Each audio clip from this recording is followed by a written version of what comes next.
Hari ini saya jumpa bulu burung ni, tapi saya beberapa kali saya suka tengok apa yang kami bina Rekaflex Affiliate System ini adalah untuk ke depan untuk ekosistem. Kita bukan bermula secara cepat sebab kita faham bila bermula secara cepat ni benda tu kita tak dan. Contoh lagi, bila viral secara cepat pun kita pun mana sediakan orang kata stok yang banyak, sebab kita bermula dengan sikit, kita pun masih bermula, belum ada stok yang banyak. Kita kena perlahan-lahan kena didik secara berperingkat,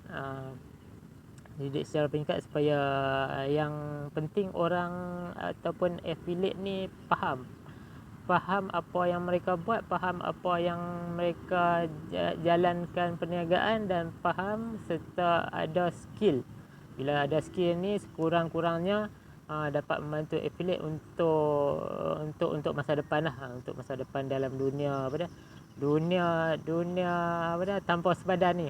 Sebabnya ke depan lagi macam-macam lagi canggih AI ni akan buatlah, tapi sekurang-kurangnya kita ada asas untuk mula dulu. Kalau ke hadapan teknologi macam-macam datang lagi, sekurang-kurangnya kita ada asas untuk bawa teknologi tersebut sesuai dengan peredaran zaman. Akhir sekali, untuk yang berminat dengan Rekaflex Affiliate Rekaflex ni, tunggu saatlah. Kita satu persatu dulu, kita cuba nak membantu 5 orang affiliate ni dulu untuk cuba bergerak. Kita nak mereka faham proses, faham perjalanan Rekaflex dan sebagainya. Bila mereka faham, insya-Allah benda tu sebagai satu ilmu, satu kemahiran yang boleh menggerakkan mereka untuk ke arah yang lebih baik. Insya-Allah kita syarikat tidak ada berniat untuk nak menggunakan dan sebagainya. Sekurangnya syarikat berniat untuk sama-sama berjaya. Bila sama-sama berjaya, sama-sama mendaki, insya-Allah Tuhan akan restu apa yang kita buat, dan ramai dapat manfaat daripada sini. Orangnya dapat membantu keluarga, masyarakat dan negara juga.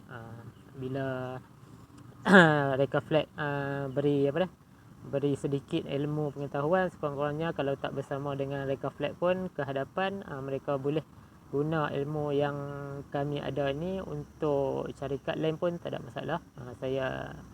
Saya halalkan, tak ada masalah, sebab kita pun beri ilmu ni bukan kita nak minta balik apa yang kita beri, tapi kita selagi ada di dunia ni, kita cuba memberi apa yang boleh, apa ilmu yang Tuhan beri kepada kita untuk disampaikan kepada orang lain juga, insya-Allah. Akhir kata,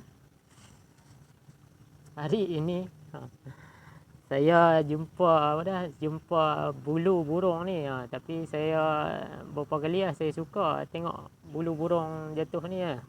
Dia lebih kepada ni lah, macam orang dulu-dulu duk tulis pakai ni lah, celup dakwat dalam ink kemudian tulis macam ni. Saya pun tengok macam ni, kita nak zaman AI ni, kita nak kembali ke zaman lama balik, yang mana yang orang lama-lama dulu berusaha juga menulis untuk sampaikan ilmu kepada generasi akan datang, dengan menulis melalui bulu burung dan sebagainya.